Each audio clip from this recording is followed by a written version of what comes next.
Hey, this is Trevor from Halifax, calling in to say that I support Creative Control on Patreon because I think long-form arts journalism is a crucial part of music culture, and there's simply not enough of it out there today. Vish is a master interviewer, he lands great guests, and he has his finger on the pulse of the ever-changing music landscape, both here in Canada and abroad. For all of these reasons and many more, I think you should support Creative Control on Patreon too. To make your flexible monthly donation to Creative Control, please visit patreon.com/Creative Control today. I'm Vish's wife, and I will love him no matter what you do. And now he has me on the record saying that.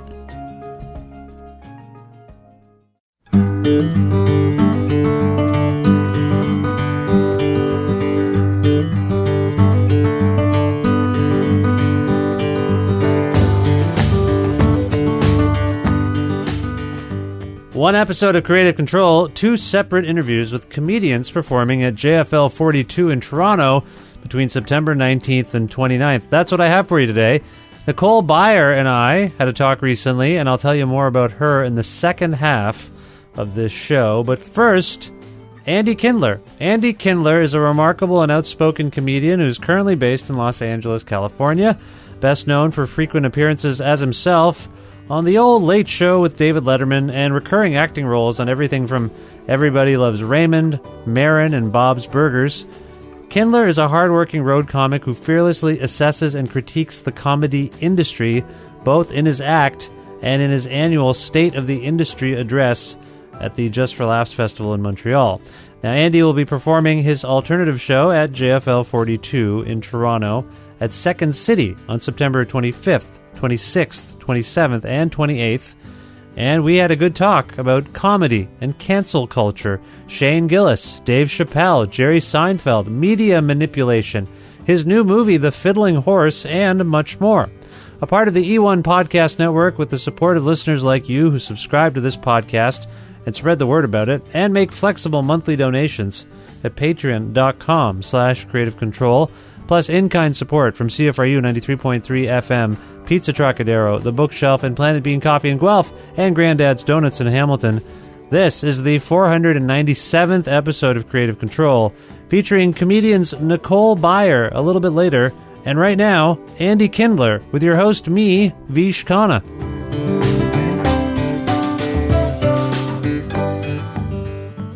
Hi, Andy. How's it going? Hi. Why do I sound phony now? Hi. You don't sound phony. You sound just like... like... I wish I could sound like a normal human being who wasn't trying to be a comic.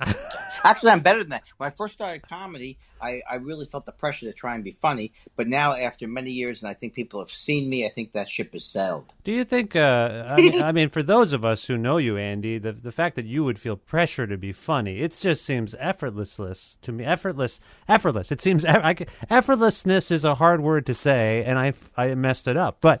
You just seem like a very... I don't think you messed it up. I think you added it. I'm telling you, in 5 years, if we keep it going, Webster will do it. But, you know, I do, I mean, not to continue the joke, I mean, I do make it look effortlessness, but the thing is this, no, I don't think I do, because I'm always, I mean, I'm way more comfortable on stage than I used to be, but after 35 years, I'm still tied into the audience response. It's like, I won't change my material to get a good response. Yeah. But I still want them to respond. I think what might look not effortless but look easier is that I'm used to doing it for so long that I'm somewhat comfortable with not getting laughs, but no one ever is comfortable really with not getting laughs. Yeah, no, that's fair to say. Now, a lot of us are annoyed by things in life, Andy, and some of us are vociferous about that. But you have a particular knack for expressing your irritation with things. And I know,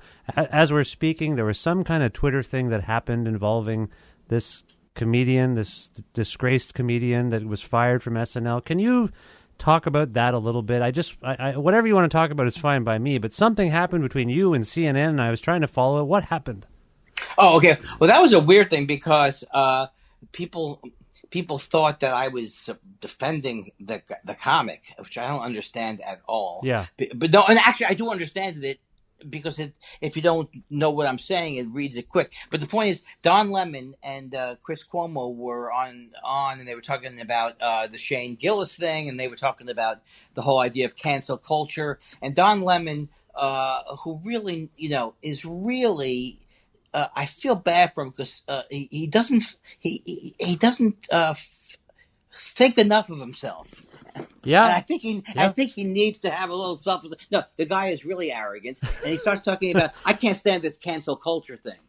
And there is no such thing as a cancel culture thing. It's a thing by the right wing to say that anytime anybody says anything terrible at any point in their life, that the culture has decided that they're going to fire them, and they start talking, and then he started saying things like, "Hey, Richard Pryor was alive today, he wouldn't, he'd have trouble." No, he wouldn't. Richard Pryor would have been fine in the 1800s, the 1900s, So that's just totally wrong. And look, Trevor Noah said things on his Facebook thing that I didn't. I mean, on his Twitter account, I didn't love what he said. But people, and he apologized for it. He's still on the air. Yeah. There are people still. Joy Reid, who I'm a big fan of, was on MSNBC. They found old things that she said that were homophobic. That's not who she is now. So it's like, but the idea. So Don Lemon is he's pretending to be a journalist, and he's saying he's tired of this cancel culture thing, which is not even a real thing. He's just decided to make it up. And the reason why they do that is because the reason why they do it is like that guy Shane. I haven't listened. Did you listen to what Shane Gillis said? Yeah, I watched the video that was circulating. Sure, yeah. Okay, well, I'm going to give the guy I don't really have an opinion. I mean, I didn't see it, but to me, it's like those don't sound like they were jokes. They just sound like those guys were just being idiots. Yeah. So I don't know if that that's not protected. And also the thing is, that doesn't mean you get to keep your SNL job. And also, I think people like that who want to say things sometimes they don't use the N word because they know they couldn't get away with that, but they might use the C word about Chinese people because there aren't enough Chinese people to get upset. Right. So, right. But what did you think of what did you think they were doing? I mean, were they just being idiots? Yeah. Or were they making a social point? Well, this is the rub of it. It was contextualized as a comedy routine, as two guys on a comedy podcast. And I look up to you, Andy, because of your State of the Comedy Union addresses, your incisive analysis of the year that was. You do these at JFL. How long have you been doing those, by the way? 20, I think we decided it was 24 years, 23 years, something like that. Every year you go to Montreal and you talk about the state of comedy, and you are I don't want to use the word ruthless because that makes it sound like you're pandering to provoke people or something. I think you're honest, and you talk about the state of comedy. So what I'm struggling with these days, and this followed the Chappelle special uproar, this followed whatever else. I think you look at these things from the perspective of a comedian and a comedy fan, and is this funny on some level? Is that fair? Right. Is that fair? That's exactly how I do look at it. Yes. Right, but you're also a concerned citizen, and the social fabric of the country you live in, America, is unraveling. And I think it's a high praise to comedy that it's in the crosshairs so often now. People, I think, actually do respect comedians and the thoughtful things they say. And when one of them says something that they don't think is thoughtful, they lose their minds. And so I'm trying to figure out what is the comedy problem here. That's what I'm struggling with. I'll tell you. Here's what I think. There's no. Well, there's two things. The public shaming thing. Yes, is a thing where people, like the famous story. Not the famous. Some PR person said something horrible she thought was funny, and then she got to Africa and she got fired from her job because she was a PR person. And so sometimes there's a public shaming. You go, it's too bad that this had to happen. That everything ended. Because of one stupid statement. Right. But in this case, this is not like there is no comedy issue. The issue is that people have the right. It's like I used to hate when like Louis C.K. and other comics would go, you have the right to say anything you want on stage, and that's a magic eraser place where whatever you say is valid because it's on a comedy stage. Yeah. That's not true. Yeah. You have the right to say what you say, and people have the right to hate it. And I don't mean that people have the right to heckle you if other people have paid money to see you in a club and someone just wants to heckle you, but they certainly have the right to say what you're doing stinks. Right. And the fact, to me, that's free speech. And the fact that you're going to go, you want the people who are against that, they want free speech to say what they want, but they don't want anybody to complain about it. And I'm sure they're scared that the complaining will lead to them being fired or whatever. Right. But it just depends on what it is. I hate Sean Hannity. I hope everybody who advertises on Sean Hannity pulls their shows off of his show. Yeah, the ads. So I agree 100%. These things were never before addressed because white people, of which I am a reluctant member, and I've always said, like, I'll give you a perfect example. I've tweeted stuff online and I go, I don't like white people. They smell funny and all these type of things. Yeah.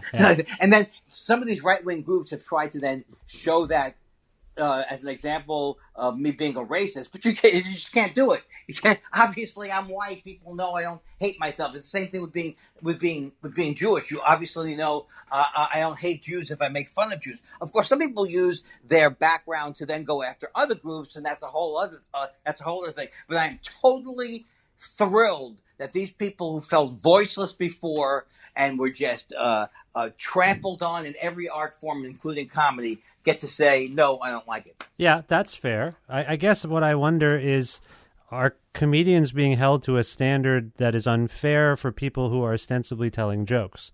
Like, I don't agree with anything I heard from this guy who was fired. And there are certainly things about the Chappelle special, for example, that I was like, I will admit, I laughed at a bunch of stuff in that special, and some of it I was like, oh man, that's not that great.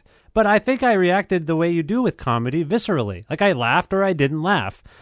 Now we're getting into this gray area, like, and I know you do this. Like, is it funny? Is this actually comedy? Why are Chris Cuomo and Don Lemon pontificating about comedy? What gives them the background to do that, right? Well, right. Well, the thing is, they don't have the right to. Well, they have the right. I'm sorry. Everyone has the right. Sure. Everyone has the right. Oh, wait a second. You just brought up something that I'm going to look into. Maybe I could pass a thing. No, but they're just trying to. They don't. What they're trying to do, some of what they were talking about was just natural things. They were saying, like, whatever. I mean, not everything they said was horrible. But the thing that you're saying is that, like, this could be a problem. But here's the deal. It's like, I don't know, like, Saturday Night Live does not have to put this person on. Sure. And Saturday Night Live does not have to respond to the criticism. But they chose to respond to the criticism, and they chose to say that this guy, they don't want him on the show.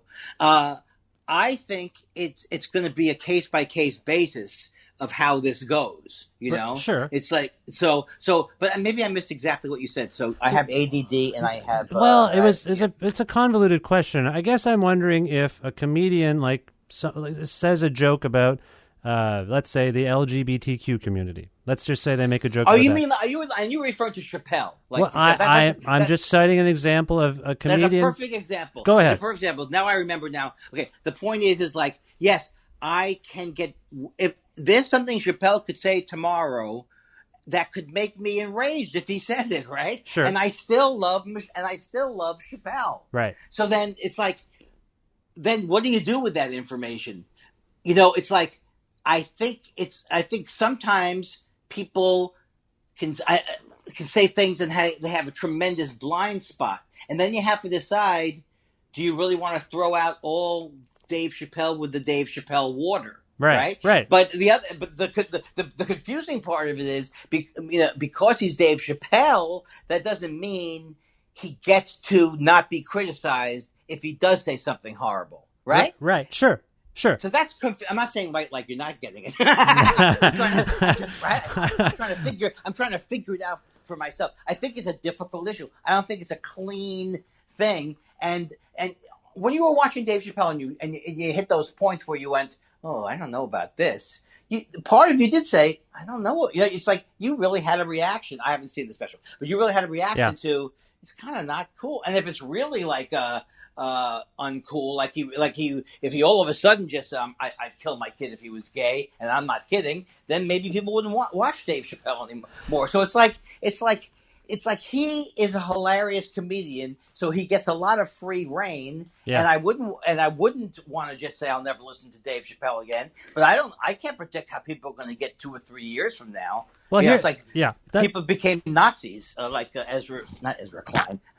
One of these, who was that famous, who wrote Proof Rock? That guy, I think, became T.S. Eliot. Yeah. Maybe not him. Right. Somebody became terrible towards the end of their life. Well, anti-Semitic. Here's the thing that my friend and I were discussing the other day about this, and he made this observation about people like Chappelle and Seinfeld. I don't know. On the comedians in cars now becomes this painful thing where he's trying to provoke politically correct people, like what he views as progressive politically correct people, with stupid jokes, right? And purposely inflammatory jokes. And my friend's observation, we're both grew up Seinfeld, Chappelle fans. He's like, I don't understand these guys. When did anyone ever complain about their jokes before they started whining about how their jokes are just jokes? Well, you know what?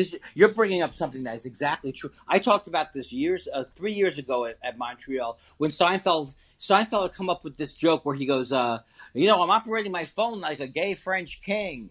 And then it's not like anyone booed him, but they didn't laugh as loud as he'd want. So now he thinks, now the world's changed. I can't do my gay French king joke. Uh-huh. Yeah, well, maybe your gay French king joke just sucks, Jerry. Exactly. Right? Just drop it. And so the thing is, he's been doing this. He's been doing this thing like where he's pretending as if what is happening is affecting what he is doing. But it's not affecting what he's doing, and he's also delegitimizing. For example, like he was like, I can't play. He was like, I don't play colleges anymore. Well, he never played colleges. Yeah. And I just was talking about this on another show. This is just a lie that you go on college campuses and kids are all triggered, and the media is bought into it. Right. It's like you got these guys. Richard Spencer, he's a white supremacist. As a college student, I don't have to listen to Richard Spencer talk about white supremacy. I have the right to heckle him. Yeah. So it's a really phony issue. And I think it's because Jerry Seinfeld is like kind of, I don't know why he's so angry. He's wealthy, but it's a phone. What's it called? Like it's a red herring, I guess, right? He is. That is the right word. Like that show, which started out as kind of a lark, is very angry now. Every episode that I've seen in the last 2 seasons, and I have to watch this show for journalistic purposes, and so I watch it, and he's very, I mean, he's always, I think at the root of certain comedians, there's rage, there's pain, and there's anger. And he had his unique kind of anger. It was sort of, innocuous, like he was making observations or whatever. But I think he was honestly very angry. And, you've got some anger issues, Andy. Do you mind me saying?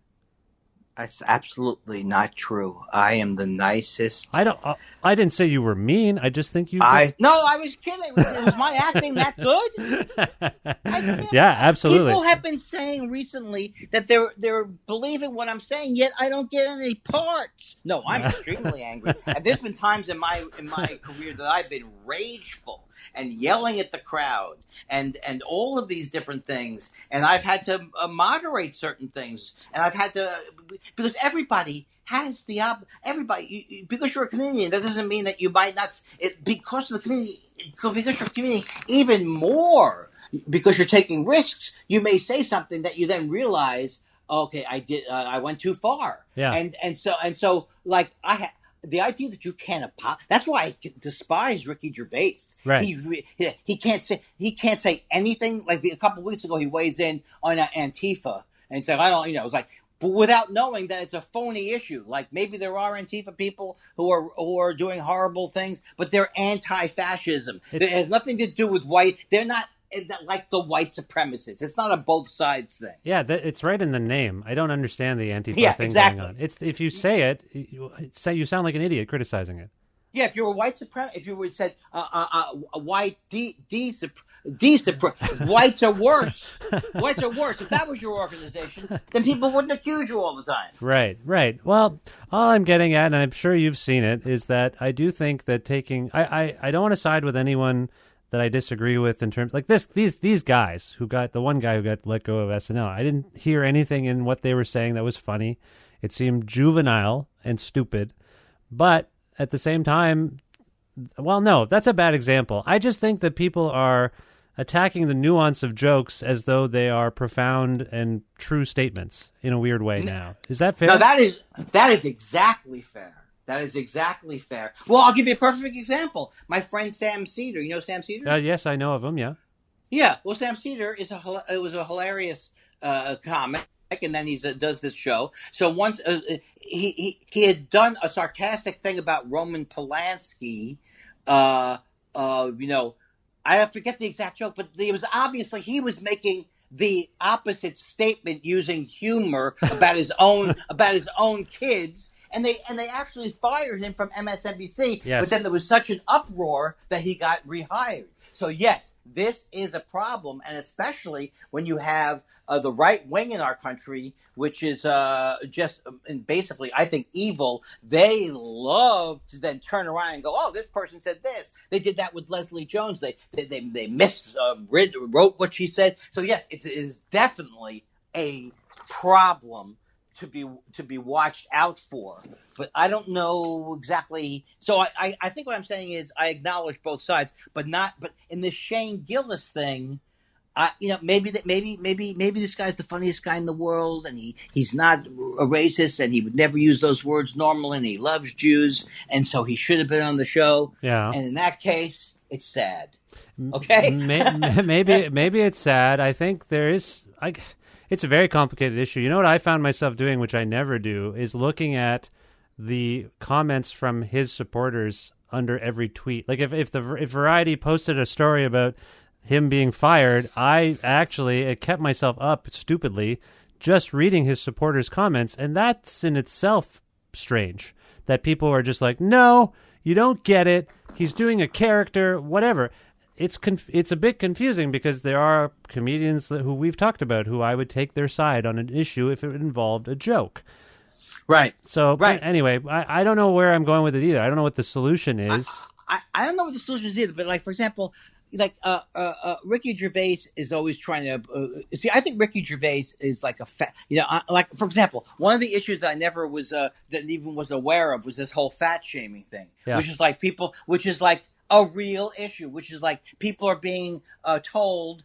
First of all, there's all kinds of science saying that this whole idea that diets can make you less obese and all these things, that's all nonsense. So there are these people like Ricky Gervais who's just basically bullying heavy people, and then he wants to say it's a joke. And if you read the comments under Ricky Gervais's tweets, whether it's about because he hates, he claims he's not a bigot, but yet all of his friends are Islamophobes, so it's like, but if you look at the comments underneath, you learn something. You learn that these are horrible people who hate people based on their weight or hate them because they're Muslims. But they have these followings. I engaged with Ricky Gervais once on Twitter. He tweeted something, and I sarcastically tweeted back at him, "Are you an atheist?" And which I thought was funny, and all of his supporters just lost it. "Are you an idiot? Like, you don't get it.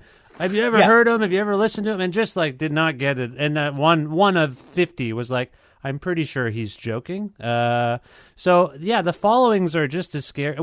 I see it with your president currently. Just the don't call. I'm sorry. I did not. I'm from Canada. He's your guy. He's not our guy.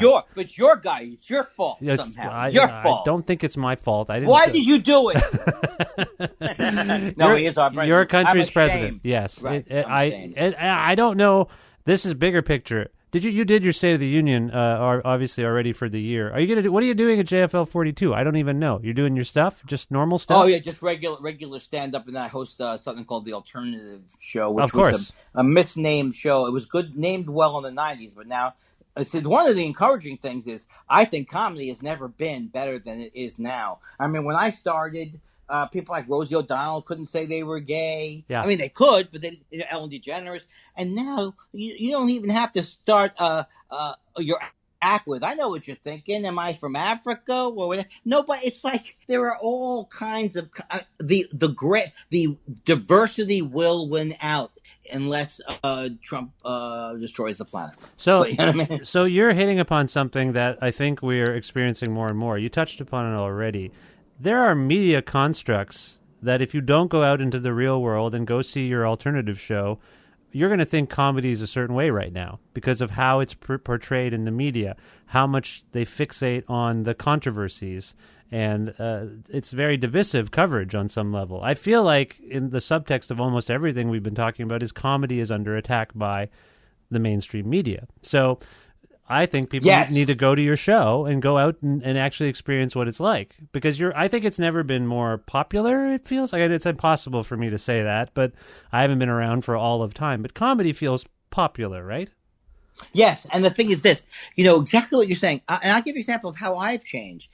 I wrote this thing called the Hack Comic Handbook in 1991. Yeah. Right. And I gave examples of hack comedy. And I used to hate, I'm not hate, but I used to basically not like comics who were filthy because I thought it was gratuitous. Mm-hmm. But there are people talking about stuff today that Lisa Traeger is one of my favorite comics. Mm-hmm. And she talks about everything. She talks about her vagina. She talks about, well, that's not edgy, but she's hilarious. It didn't sound edgy the way you said it, by the way. I imagine coming out of her mouth it might be edgier. Just the way you said it just sounded almost friendly. She talks about her vagina. And she's brilliant, and I don't care. And so in other words, it's even changed my sensitivity to words. Right. Or someone like Dave Attell. You can make any comedy rule in the world that you want. And then Dave Attell is doing a 10-minute bit about little persons, which is actually, he doesn't call them little persons, but when you look at the joke, he's basically, it's kind of a Randy Newman thing, where is it really he's taking this group and he's claiming he hates them, right? Right, which does show up the ridiculous of racism. Now, Dave also is just years ago he looked. There were these Latino people in the crowd, and they looked upset, and he said to them, what's the matter? Did Selena die again? It's like, man.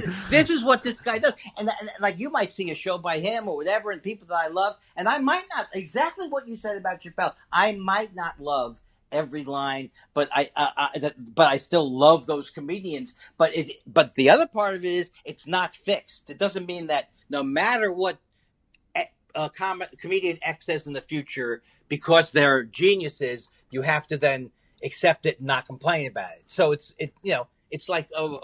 but what you're saying is absolutely right, because it's that mainstream. It's the same thing as the media doing lying about both sides. Yeah. It's like what's happening.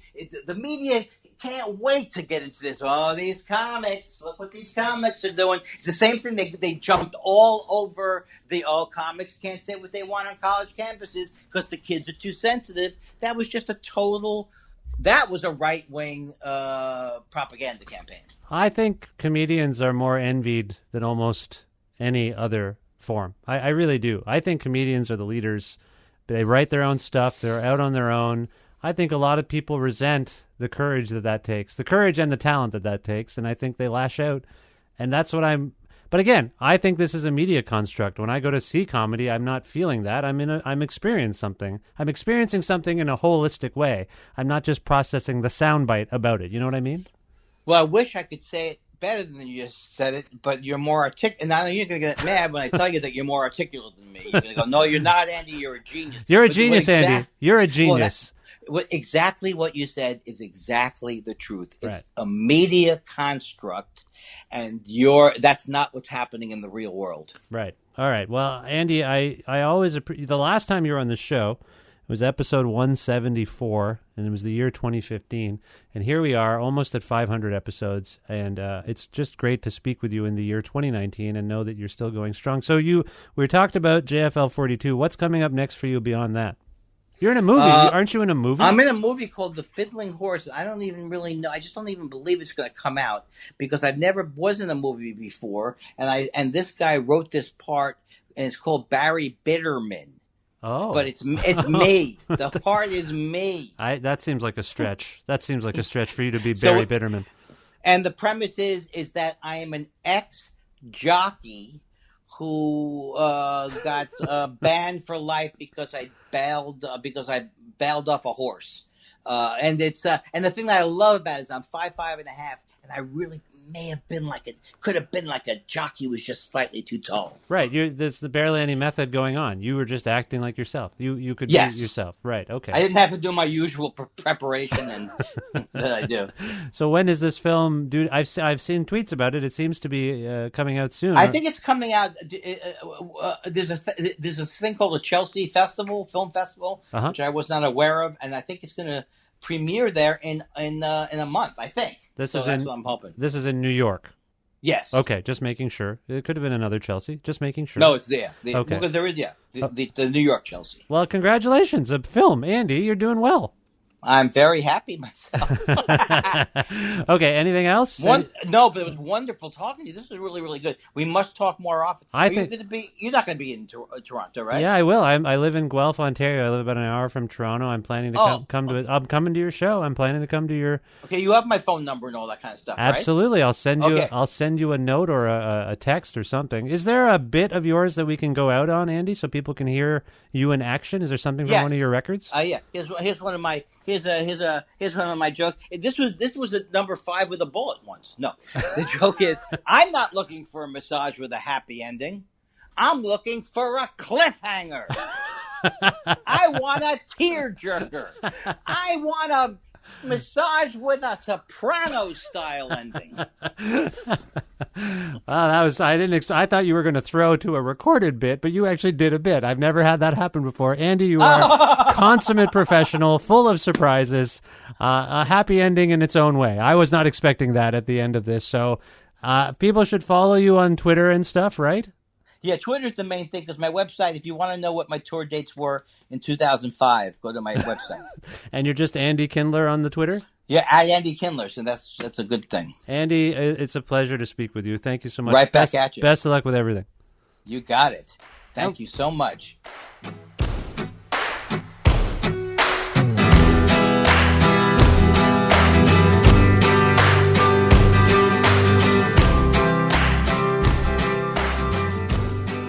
Nicole Byer is a hilarious comedian currently based in Los Angeles, California. Originally from New Jersey, Byer is a well-regarded stand-up who hosts the funny Netflix baking contest show Nailed It, and also hosts a number of podcasts, including the very popular Why Won't You Date Me?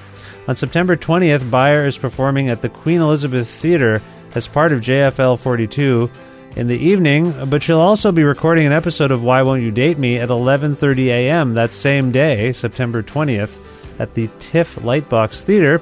She and I caught up recently to discuss her various endeavors, pole dancing, the state of comedy in cancel culture, and much more. So please enjoy myself with the very funny Nicole Byer on Creative Control.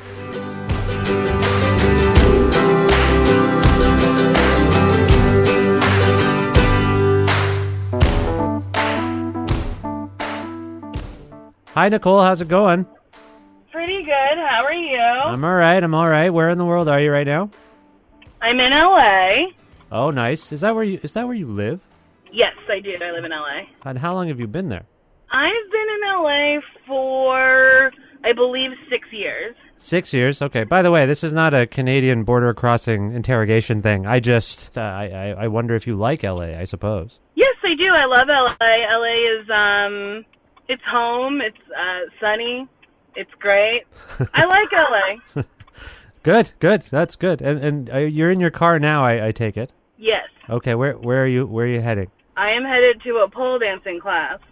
A pole dancing class. Okay, that's a new one for me. How long have you been doing that? About a year this month. Okay, a year, and clearly you enjoy it. What got you into pole dancing? I had taken, my friend Gillis had done, she's got this show at UCB called Getting Gross with Gillis, and she does like new things. So like she got a group of friends together and we took like a private class or whatever. And then my friend Eleanor started taking pole dancing around last year, I think. and she was like posting videos on her Instagram, and I was like, Eleanor, this is really fucking cool. Where do you take classes? I want to take classes. Will you take one with me? And she said, sure. She told me the studio she went to. And then I think she came with me to my first class or like my second class. I don't remember. But yeah, like, it's the hardest thing I've ever done, and I really enjoy it. Now, what has surprised you the most about pole dancing? I think all of us have a perception about pole dancing, or not all of us. Maybe some people don't think about it at all. But those of us who have pondered pole dancing probably have a perception about it. What surprised you the most about it? How much strength it takes. Are you doing the whole? You're hanging on the pole. You're dancing on the pole. Is that what you're doing? Yeah, I mean, I just learned how to climb.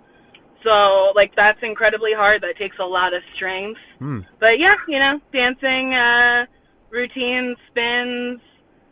Yeah, just a bunch of what you see at a strip club is what I'm learning how to do. Right. Now, that brings me to the question. Some people explore pole dancing for the exercise, for the fitness, for the strength training. Other people, I think there's that, but there's also the sexual connotation, the playfulness. Maybe it's for your sex life a little bit. Is there something going on there with you with both things, or is it more about the fitness? It's not even about the fitness. I just like it. It's cool. It looks cool. And as an actor, also as a comedian, I think it's really great to be in touch with your body and learn what your body can and cannot do. Sometimes I want to do like a physical act out, and it's nice to know how far you can push your body. But truly, it's really impressive. If you look up like pole dancing hashtags on Instagram, they shadow ban it because it's too sexy, I guess. Right. But it's really incredible what some of these women can do and men can do with their bodies, and a lot of it isn't sexy. A lot of it is just really fucking cool and strong. Yeah, I like it. I like it a lot. I wish when people talked about exercise, it wasn't just like, you should go for a run so you don't get fat. I think when we talk about exercise, you should say, you should move your body because it feels good, and you should find a way to move your body that you enjoy. Yeah, that makes total sense to me. Yeah, I appreciate what you're saying. Now, often I have guests on my show, and I will tell them, based on their work, that I feel like I know a lot about them.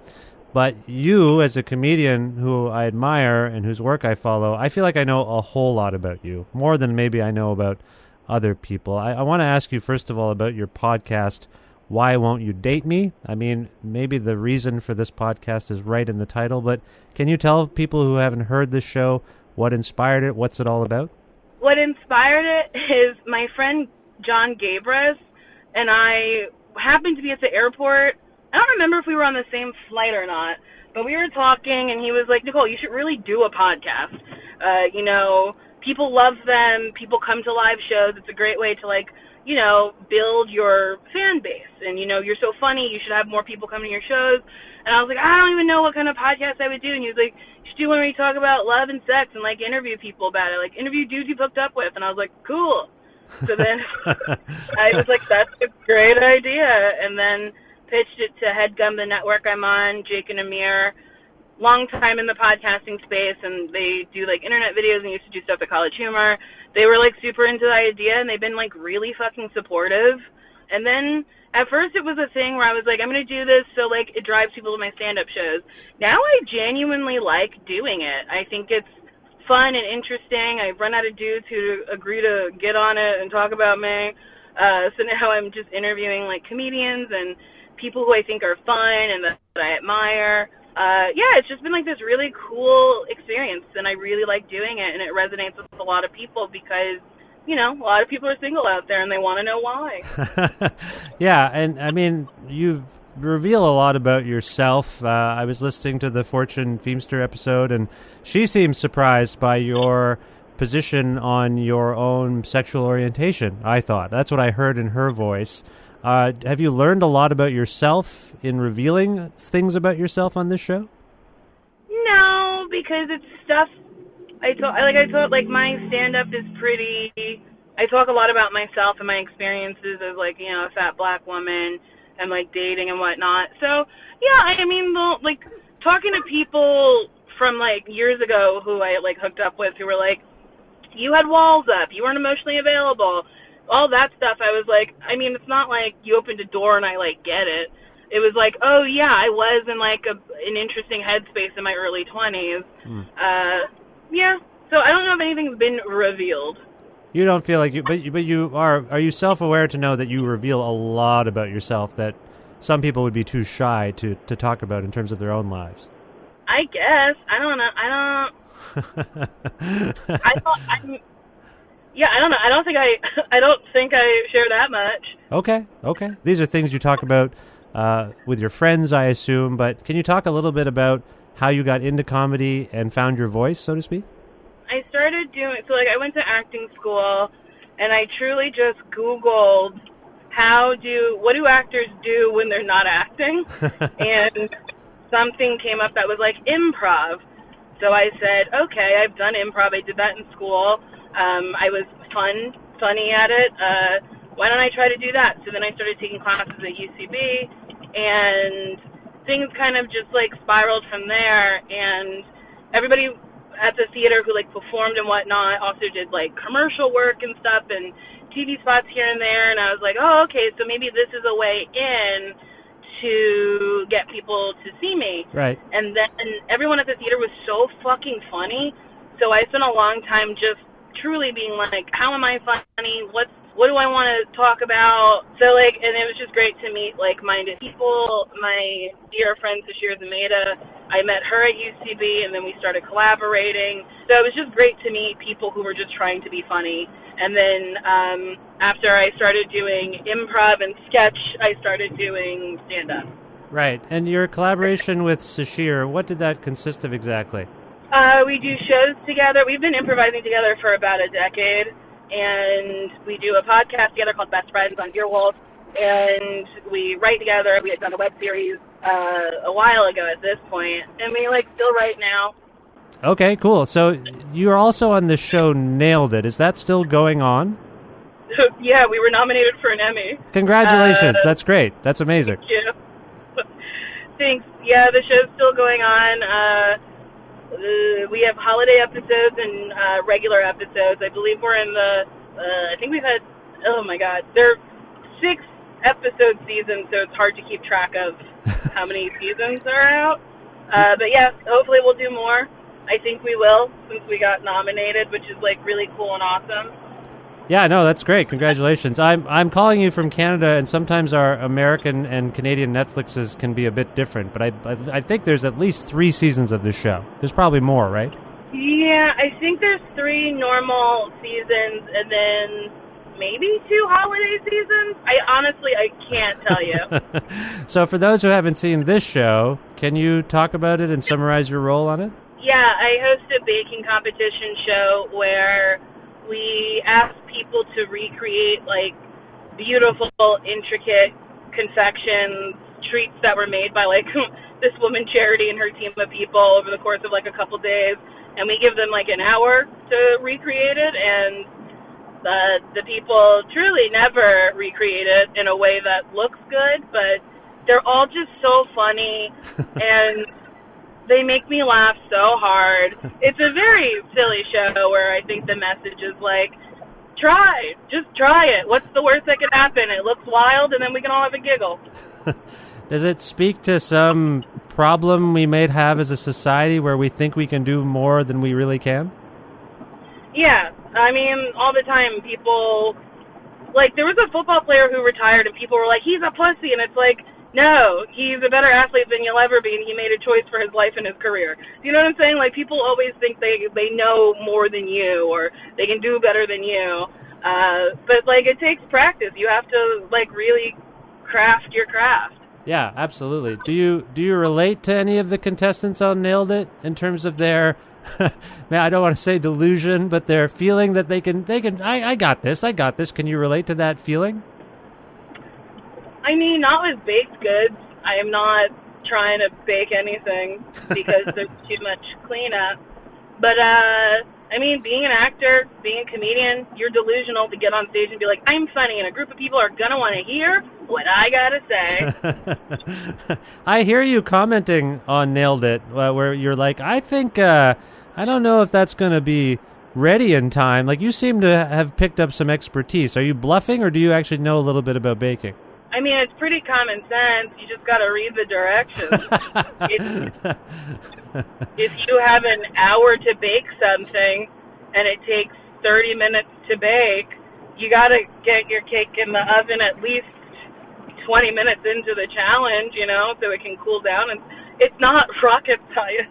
Yeah, that's true. The math is pretty self-evident. You're correct there. There are bad cooking, like bad cook shows, bad driving shows, like people who can't drive, people who can't build houses. Is there another realm that you can think of that would be fun to explore in terms of how bad people are at them, but, they're delusional, they think they can do it?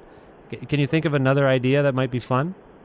I'm not going to give you a free idea. Are you kidding me? I guess I'm curious if you'd like to see a show and not necessarily host it or conceive of it, but if you could think of another realm that is similar, I guess. Crafting. Crafting, yep. People think they can craft. That's true. Child raising. Everyone thinks they can raise a child.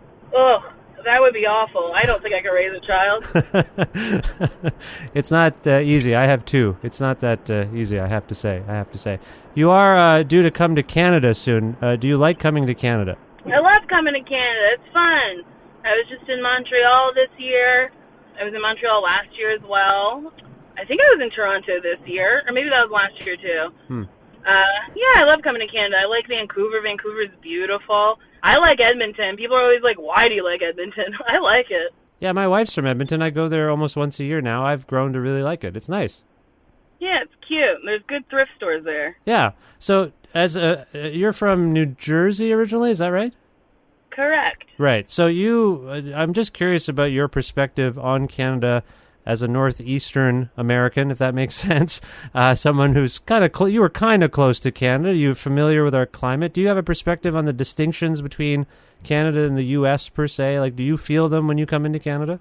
I mean, Montreal is super French, and that feels insane. Have you thought about moving here? Sometimes I speak to Americans, and they're like, man, there's only so much I can take living in America. I might move to Canada. Have you ever had that thought? No. You're fine? You're okay down there? I think so. I mean, it is nice that y'all have healthcare and stuff. And it's funny, I have an abortion joke in my act. And last time I did it, I was like, it didn't get the response that I get here. And I was like, wait, is abortion legal here? And some lady in the audience went, we love abortion. And that made me laugh so hard. I can't say that that's something Canadians tout generally, that we love abortions. But yeah. No, but she was making a point that, like, you guys understand that women should be able to choose what they do with their bodies. Absolutely. No, that's fair. Okay, so you don't like Canada, but you like Canada. You're not going to come here for too long. That's your plan. It's just a neighbor to the north. You're happy in the U.S. Yeah, I mean, so far so good. Yeah. Are you generally comfortable with I shouldn't even frame it that way. The political climate in your country can't be comfortable, though. Do you have perspectives on what's going on? As we're speaking, your president started a war with Christine Teigen. That doesn't seem right. That doesn't seem normal. Nothing that man does is normal. It is so wild. It's like a fucking freak show. It's really just, it's depressing to think about. It's depressing that he was elected. It's depressing that he'll probably get reelected. Nobody took him seriously, and you have to take people seriously. Like, when people say they're going to do something, you should take them seriously. Yeah, it's really fucking wild. It's depressing to talk about. I'm really hoping we get a candidate who can beat him. He's not for me, and if you like him, that's great, but, like, I can't get behind a dude who's so misogynistic, so xenophobic, and so racist, and homophobic. Like, he truly checks all the boxes of somebody that you, like, don't want to hang out with. Yeah. I mean, does that stuff enter your act in any way? We've talked about how personal you are in your comedy and what you've kind of chosen to talk about, so to speak. Do you talk much about sort of the political climate? I used to. When he was first elected, it was so polarizing that, like, it almost felt like you were insane to... It was like if you were in front of a car accident and you never mentioned the car accident, you just went about your life normally, you're a sociopath. Like it was like I felt like I needed to talk about it because it was so insane. But now I do not talk about it in my act because it's depressing. It's redundant. I want it to be over. I'm trying to give people an escape, maybe if they don't love what's going on.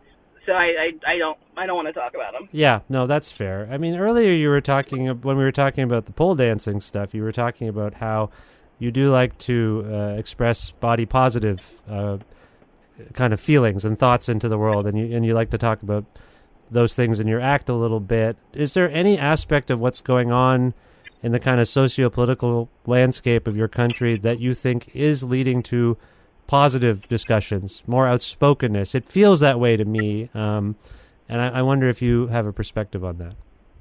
I do think it's good that people are talking about stuff, but, like, I don't know. It's depressing to think about. I was thinking about Dave Chappelle's latest special. Have you been following the commentary about that comedy special? Yeah, yes and no. I was just struck by how much people thought he should be commenting on certain things or shouldn't be commenting on certain things when he's mostly just trying to tell jokes. I'm not defending him either, but some of the commentary was so specific about what he was saying and who he was dismissing that I finally stepped back and thought, well, I mean, he's just trying to tell those jokes. I have problems with them too, but it doesn't seem like the right forum. And I feel like comedy in the last, particularly since Trump's been elected, it's really been under the microscope for what you can and can't say. Do you feel that as a comedian? Yes and no. I mean, I don't know. I think you can joke about anything as long as it's funny. Yeah, I think truly as long as something's funny, you can make a joke about it. But then also comedy is subjective. So, like, not everybody's going to like everything you have to say. So, I mean, I don't know. It's hard. I thought I liked most of his special. There was parts I didn't like, but that's with almost every special I've ever watched. Yeah, that's fair. And it's like a movie. You're not going to like a movie top to bottom. Of course, you're going to find parts that you're like, I didn't like that part or whatever. This part was better than that one. I think it's really, just really wild how much people are following comedy and trying to police comedy, and then comedians are angry. It's ridiculous. Yeah, well, that's what I'm kind of getting at. Like, I can't figure out how ridiculous it is. On some level, I agree with you. Comedy is subjective. I do think people are potentially projecting a lot of expectations, like about historical nuance and, you know, people suffering to jokes, and that's where I'm kind of confused as someone who I think of myself as progressive, but I'm also a comedy fan. So for someone like Chappelle to get at the nuances of someone's struggle in trying to tell a joke, it seems like a high bar. It seems like a lot of expectation for a comedian. I mean, I don't know. Joke about what you want to joke about, and then if people don't like it, they're also allowed to say they don't like it. But then again, it's also like, you don't have to watch it. If it's not for you and you don't... If he talks about something that you don't like, you are in control of not watching it. It's not like you were surprised. It's not like Netflix said, uh-oh, we're going to turn on Dave Chappelle. You know how, like, everyone got that U2 album on your iPhone? Right, yep. It's not like that. Nobody's dropping this in your lap and demanding that you watch it. You're choosing to watch it. He also says up top, he's like, I talk about things that you might not want to hear about, and you can turn this off. So, like, nobody's forcing you. Right, no, that's fair. I guess, I mean, we're kind of getting into the territory of what people call callout culture and its merits. I mean, have you felt in any way affected by that notion of like, hey, you can't say, Nicole, you can't say that? Like, have you heard that from people? So, I mean, nobody has definitively been like, you can't say that. But I've, told jokes where it was a bad reaction. And then I have to go back to square one and go, okay, why do I think they had a bad reaction? Why didn't that joke work? I thought that premise was pretty funny. And I used to sometimes be like, it's not me, it's you, to the audience. But then I'm like, well, if an audience collectively hates a joke, maybe it is me. Right. Right. I mean, that's what people say. Well, the audience is, I don't know. This is a complicated thing for maybe you and I to delve too deep into, but I do feel like when Trump invoked that, remember the phrase locker room talk? And everyone was like, yeah. Come on, man, that no one talks like that. And then out of context, I feel like comedy out of context has been villainized for the same kind of conversation. And that's where I feel like, I don't know, maybe it's just a way we're processing information. But as a comedy fan, I have concerns and confusion about the state of comedy. That's why I ask you these questions. And I appreciate you trying to field them. I know it's complicated. Yeah, I think a lot of it has to do with, like, people talk about PC culture. I don't know if it's that. I think maybe people are more just aware of people's struggles and experiences, and they're like, well, I don't identify with that, and I don't know if you do either, so I don't know why you're talking about it. I don't know. It's interesting. But by and large, this kind of conversation that we're having, it doesn't seem to impact you and your, let's say, your kind of comedy. Is that what you're saying? Like, you haven't really been personally affected by it as a performer? Correct. Okay. All right. Okay. So we've mentioned a couple of your projects. You're coming to Toronto. Is there anything in Toronto that you look forward to doing? You mentioned thrift stores in Edmonton, and I think you just said that Montreal is very French, which is neither here nor there.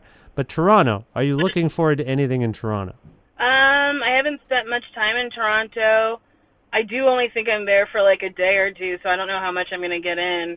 Okay. But yeah, I'm just like looking forward to seeing the city. Okay. What else is kind of coming up next for you besides these tour dates? Any other projects?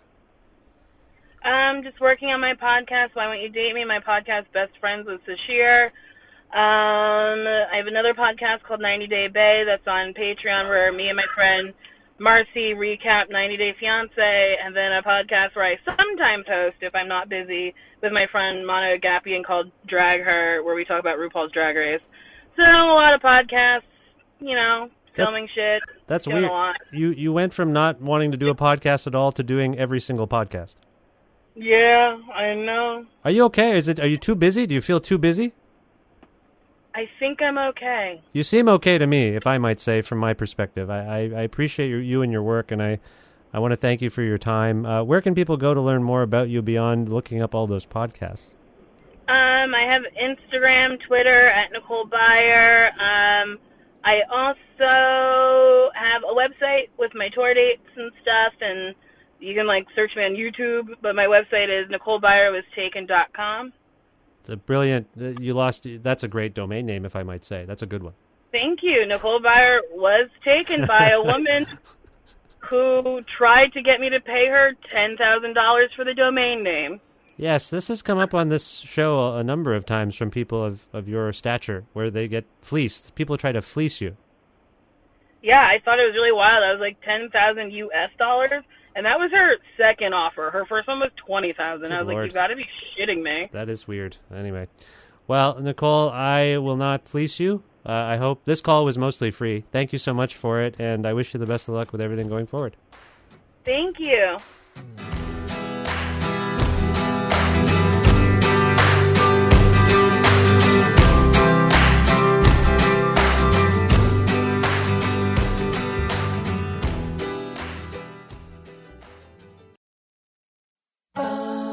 It is quite unusual in this day and age for me to combine two separate interviews in one episode, but I did it for you. I thought it made sense.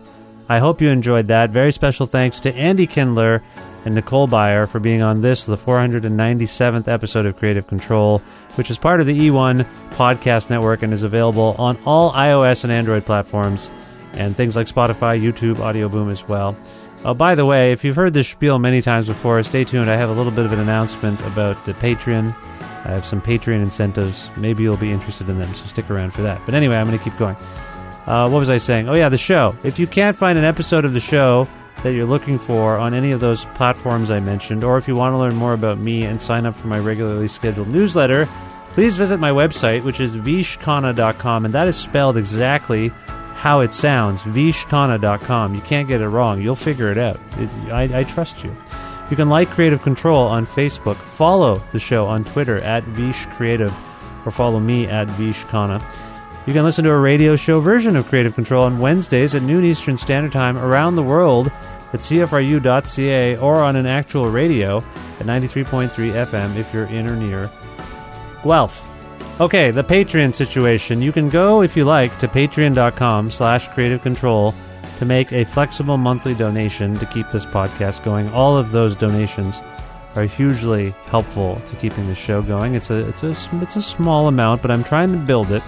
And here's what I've done recently, and I wonder if this is going to appeal to you. I have added a new tier, $6 or more now. If you donate $6 or more a month, you will now receive exclusive access to my archive of interviews preceding the Creative Control podcast. I've went through my digital audio files, and so far I have found interviews with Vic Chestnut, D.A. Pennebaker. The first thing I posted out of respect for the late D.A. Pennebaker, he just passed away, filmmaker, documentarian, worked with Bob Dylan quite a bit. So I posted that on my Patreon for people who have posted $6 or more. A nice chat I had with him in 2007.